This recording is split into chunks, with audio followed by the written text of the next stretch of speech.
Hello, everybody. And today, what I'm going to invite you to do is to practice what I call following Jesus. And I say those words in a very specific way. Often, when people are invited to do a guided meditation, they are instructed to follow their breath. And this practice is meant to go deeper than that, to really enter into what is possible in our practice of awareness. Because in truth, if we are merely following our breath, we have not opened to the fullness of what is real, of what is available. In the practice of karate, they sometimes talk about how to practice breaking a board. And they say that the most effective way to break a board is to aim through it, to aim below it. Because if we aim at the board, we will hurt our hand. We won't generate enough power. And in the same way, I think our lives are like that. We have to see more than what our senses see in order to really take into account what our senses can give us. We can't fully receive the gift of life unless we see it in the light of faith. But before we begin, we have to address something important. Many people, Christian or Catholic, can have confusions about whether one is permitted to meditate as a follower of Jesus. And this is a legitimate concern. It is not merely some narrow-minded thing to dismiss. In fact, most meditation practices use a false anthropology, meaning they don't have an appropriate understanding of the human person. So not only are they not appropriate for the use of Christians, but they are inappropriate for the use of humans because they are too restrictive. There are also practical side effects that are not pleasant of some of these, but this is neither the time nor place to discuss all of that. Here, the main thing we must understand is that what we are about to engage in is distinct from what is called mindfulness in popular language. It is instead a more thoughtful, a more prayerful way of engaging with reality, that while it uses attention, does not use attention in isolation. While it uses some exercises that may have superficial resemblances to Buddhist ones, it is thoroughly reoriented in a Catholic or Christian context. So what we are going to do is we are going to begin to engage in this practice that I call following Jesus. And I call it following Jesus because what one does in this practice is follow the breath. But one follows the breath in this practice in a very different way. One pays attention to the moment, to the senses, in an entirely deeper manner. One that is relational. One that brings our practice into prayer and into penance. One that puts things in a different light. So as we begin to engage in this practice, I want you to begin to notice what your breath is doing. I want you to be able to notice the in-breath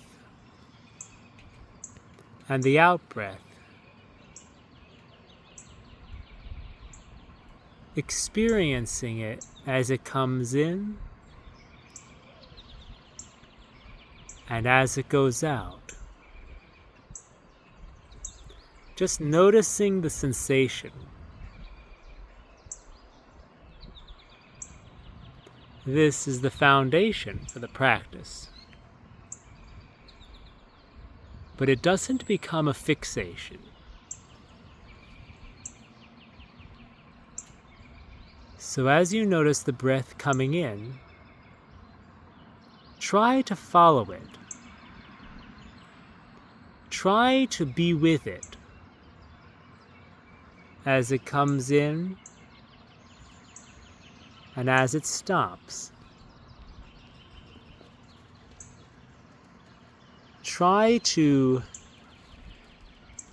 feel what that is like. Try to experience fully the breath. And as you do that, you'll notice the breath eventually becomes an out-breath.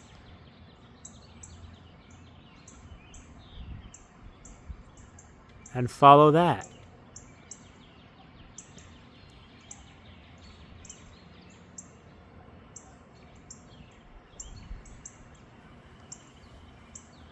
Now what we are going to do is we are going to follow more than our breath. We're going to use our breath to follow Jesus. When we follow our breath, we leave behind our thoughts and our feelings. In essence, we crucify ourselves. We die to self as we focus. Self is that compulsion to do what we want. Whereas we are disciplining ourselves, crucifying ourselves as we focus on the breath. It's fascinating that the breath is both relaxing and discipline. It is truly regulation, self-regulation. In the Catholic tradition, we talk about having a rule of life. Groups that follow a rule of life are called regular, meaning that they have a way of regulating themselves according to certain standards. And this is no different. We are bringing order to our experience, bringing a way of following Jesus into our experience. And so what I want you to do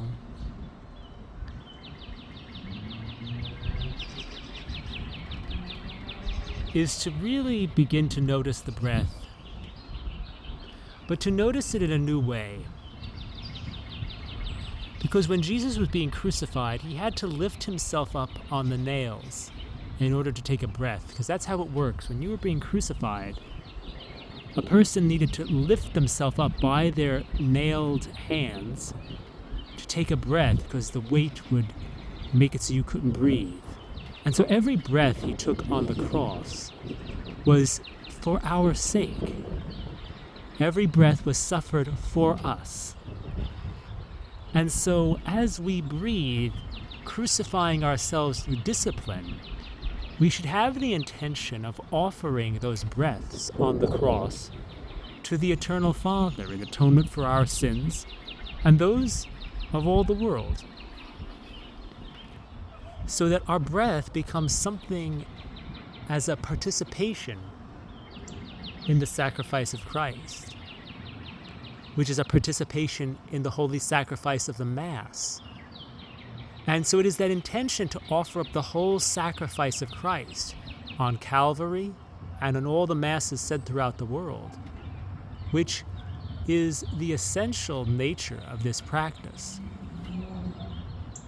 It is a way of uniting our gratefulness for experience to the thanksgiving of the Eucharist, for that is the meaning of the word Eucharist, is thanksgiving. So even as we savor and are grateful for what we experience, we can unite everything to the Mass, the Eucharist. As we We can unite that with that unbloody sacrifice. And we can, as we discipline ourselves to focus, we could think of that as uniting ourselves to the bloody sacrifice of the cross, so that there is a deep, transcendent spiritual purpose and significance that goes far beyond the paying attention to the breath, and so that our breath becomes following Jesus. So that when we pay attention to the breath, and as I'm speaking, I want you to begin to notice the breath with all those intentions in mind, to experience the breath coming in and just noticing it, but noticing it in light of Christ's breaths on the cross.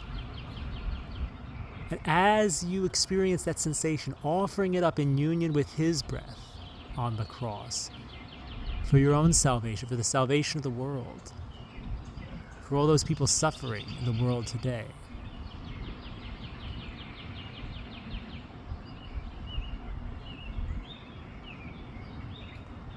This is a powerful way of being present not only to ourselves, but to God and to others and for others, so that our lives can become a ceaseless act of love, as Venerable Consolata Petrone said. So as we pay attention to the sensations, noticing the breath coming in, noticing the breath going out, uniting it to that experience of Christ, making the breath a prayer through intention. Not only attention, but intention as well.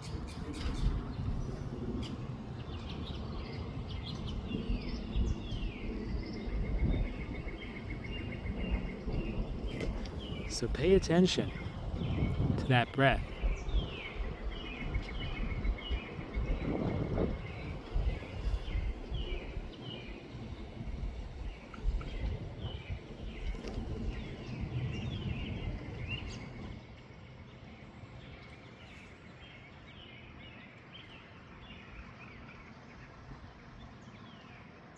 Noticing what it feels like.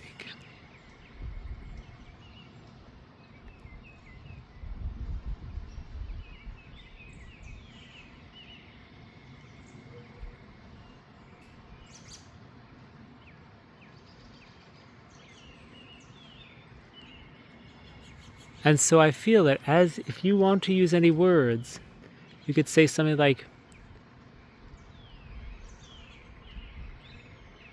maybe as you breathe in, you could say, with you, referring to Christ. And as you breathe out, you could say, for others in your mind.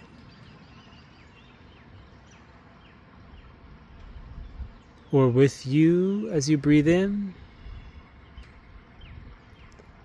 and for others as you breathe out. Whatever, with you, or with you for the world, whatever phrases you want to use to really help you focus, to really help you as you try to be present with Christ for others. That's the real thing you want to be trying to do in this exercise.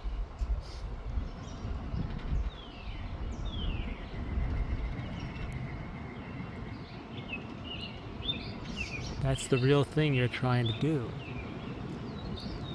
Because just like if you're looking at the video right now, you can see there's all these different twigs and plants and stuff, and there's a deer behind it. But that's very much like what we're doing. Christ is hidden. He's hidden from view, and we have to have faith that he's there. We have to keep looking. He's camouflaged behind all the things provided in the world. And so this practice is about seeing through that thicket to the deer that's behind, seeing through the senses to the Christ that wishes to relate to you, and not getting stuck on the senses, not allowing the kind of camouflage that Christ and that God uses through providence to throw us off. Not getting stuck and saying, wow, I really love twigs, that's the thing. The thing is, you want to be in touch with the deer, not the twigs. That's the thing. You want to know God, not just creation. And so that's the thing that this practice leads us toward, is to go to God through creation, through providence, through the things that he provides, because he's literally providing every single sensation you're receiving. So the thing is that as you unite your experience to the experience of Christ, you can be with him in his crucifixion. He's outside of time. You can intend to accompany him in his crucifixion. You can intend to accompany people suffering all kinds of things throughout history or wherever in time and space. God is not limited by any of these things. St. Pio once said that he prayed for the death of the peaceful death of his grandfather. So it's like, we have to understand that this gives us a window on our practice. This gives us a way of practicing that makes sense, a way of making the crucifixion of self accessible by coming into the moment, by being present, by being aware, by being able to kind of see through to be able to see through what is given in created things to something more. We just have to look, and then we can see it, having faith that it's there. And that is so important. That is so significant. That is something that allows us to follow Jesus by following our breath. To walk with him on the streets as he goes to the cross, as we make a step, saying to ourselves, I unite, like we could say a word like with you, or stepping, whatever word we want to use, just like we could use any word to kind of ground our mind also with the step. But even just by intention, we can just intend to walk with him. We can just intend to walk with him as we walk and as we breathe. In all these different ways, we can really find something more in life if we just pay attention.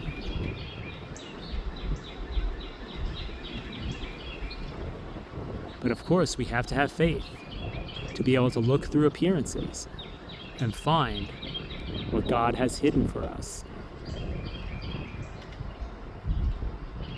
So this has been an exercise in following Jesus by following the breath, being in touch with him by being in touch with our senses. I hope you have found this helpful.